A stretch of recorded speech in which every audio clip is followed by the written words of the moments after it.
अजमेरू press club में आज Nobel शांति पुरस्कार विजेता कैलाश सत्यार्थी व उनकी धर्मपत्नी सुमेधा ने शिरकत कर अजमेरू प्रेस क्लब के 25वें वर्ष में प्रवेश करने पर क्लब के लोगों का विमोचन किया। इस मौके पर क्लब के संस्थापक अध्यक्ष डॉक्टर रमेश अग्रवाल और अध्यक्ष राजेंद्र गुंजल ने उनका स्वागत किया। इस मौके पर कैलाश सत्यार्थी ने क्लब के सदस्यों के साथ अपने विचार व्यक्त किए और अपने अनुभव को साझा किया। वहीं डॉक्टर रमेश अग्रवाल ने भी अपना उद्बोधन दिया और जानकारी दी कि कल बोर्ड ऑफिस के राजीव गांधी सभागार में प्रेस क्लब का रजत जयंती वर्ष मनाया जाएगा, जिसमें कैलाश सत्यार्थी भी शिरकत करेंगे। इस मौके पर डॉक्टर रमेश अग्रवाल, अध्यक्ष राजेंद्र गुंजल, प्रताप सनकत, सरवर सिद्दीकी, अब्दुल सलाम कुरैशी, फरहाद सागर, सैयद सलीम, एसएन जाला, सुनील दत्त जैन, सोमरतन आर्य सहित अन्य सदस्य मौजूद रहे। वहीं इस मौके पर संस्थापक डॉक्टर रमेश अग्रवाल की शादी की सालगिरह भी मनाई गई। सभी ने उन्हें माला पहनाकर वैवाहिक वर्षगांठ की बधाइयां दी। इस मौके पर कैलाश सत्यार्थी ने उन्हें वैवाहिक वर्षगांठ की बधाई देते हुए उनके उज्जवल भविष्य की कामना की। वर्षों के दौरान हमारे लिए सबसे महत्वपूर्ण क्षण जो है, हम एक बहुत बड़े इस प्रेस क्लब की विकास यात्रा का जो एक बहुत सबसे बड़ा पहला बड़ा पड़ाव जो है, उस क्षण पर वो यहाँ पे हमारे बीच मौजूद है। हम सब उनका हार्दिक स्वागत करते हैं। अधिक विस्तार से मैं बात आज यहाँ इसलिए नहीं करूँगा क्योंकि कल हम विस्तार से इन क्षणों का विश्लेषण करने वाले हैं, मूल्यांकन करने वाले हैं, इस पर बातचीत करने वाले हैं। आदरणीय कैलाश जी को भी हम वहाँ सुनेंगे और कुछ और अपने ज्ञान में बढ़ावा करेंगे। मैं बस इतना ही कहना चाहता हूँ कि आप यहाँ पर पधारे और पहले से आप हमारे क्लब के मानद सदस्य हैं। हमारा उससे कई तरह का रिश्ता कायम हो चुका है। वो हमारे रिश्तेदार भी हैं और इस क्लब के मानद सदस्य भी हैं, देश की बहुत बड़ी हस्ती भी हैं और हमारे इस जो प्रमुख कार्यक्रम है इसके मुख्य अतिथि भी हैं। मैं आप सबकी ओर से उनका हार्दिक स्वागत करता हूँ। हमें बड़ी उत्सुकता से प्रतीक्षा है कि कल हम उनकी बातचीत यहाँ पर सुने। आपका स्वागत और अत्यंत आभार।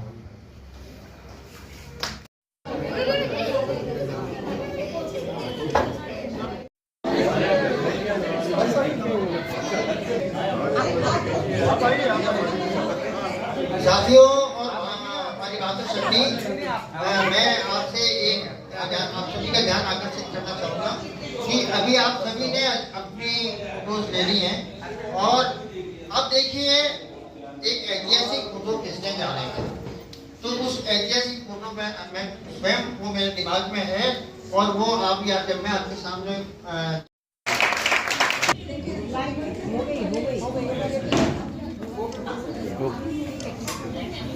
अब एक दूसरी ऐतिहासिक फोटो में और बनाने जा रहा हूँ मैं मधु आप जी से और सुमेधा जी से आगे का कर दिया।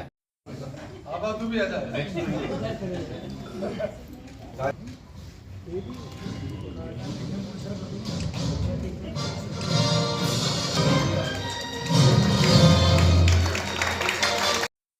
मन की बात पर बहुत सारी किताबें छप चुकी हैं, ग्रंथ भी छप चुके हैं पहले जो मन की बातें नहीं है।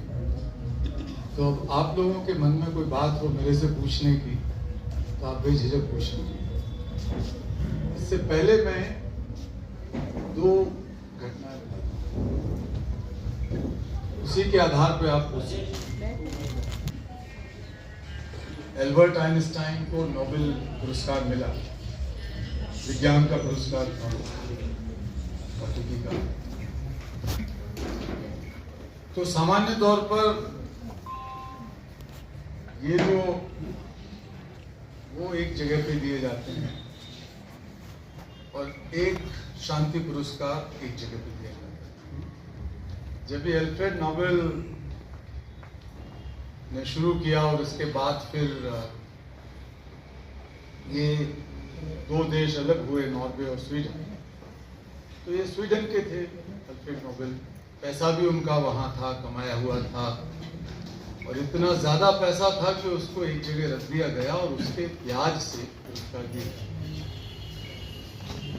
तो काफी ये हुआ कि भाई अगर 6 पुरस्कार हैं तो 3 हो जाए, लेकिन फिर बहुत जिद्दोजहद के बाद तय हुआ कि जो 5 पुरस्कार हैं ये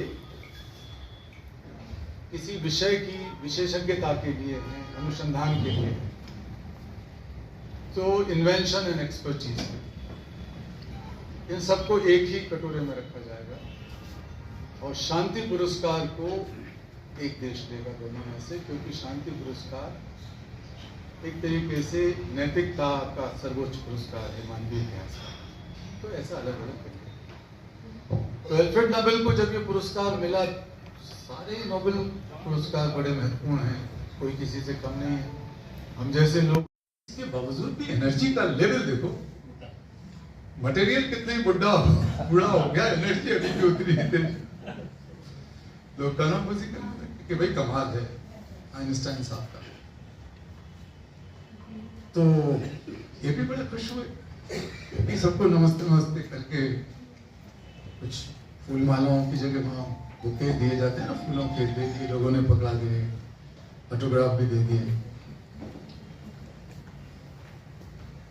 तो फिर उस बीच में एक कोई विद्वान से सामने बैठे थे, दाढ़ी वाले दूसरे प्रोफेसर, जैसे गुंजा जी बैठे हमारे विद्वान, तो वो उठ के उन्होंने हाथ उठाया सीरियस होकर और कहा कि sir, professor Einstein, I have a question.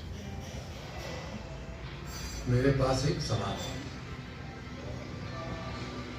तो उन्होंने इधर उधर देखा, उनको तो मालूम था, पूरा कॉन्फिडेंस था उन्हें कि भाई उनको तो सब चीज याद है।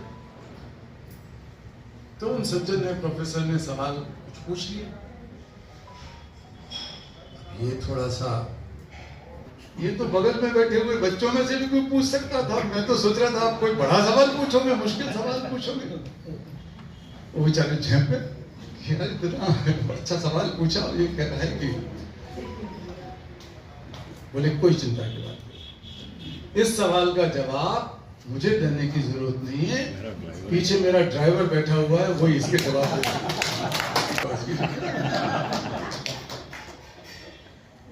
तो गुंजन जी भी बहुत होशियार थे, उन्होंने कहा कि बहन जी जरूर आएंगी, कोई आए ना आए।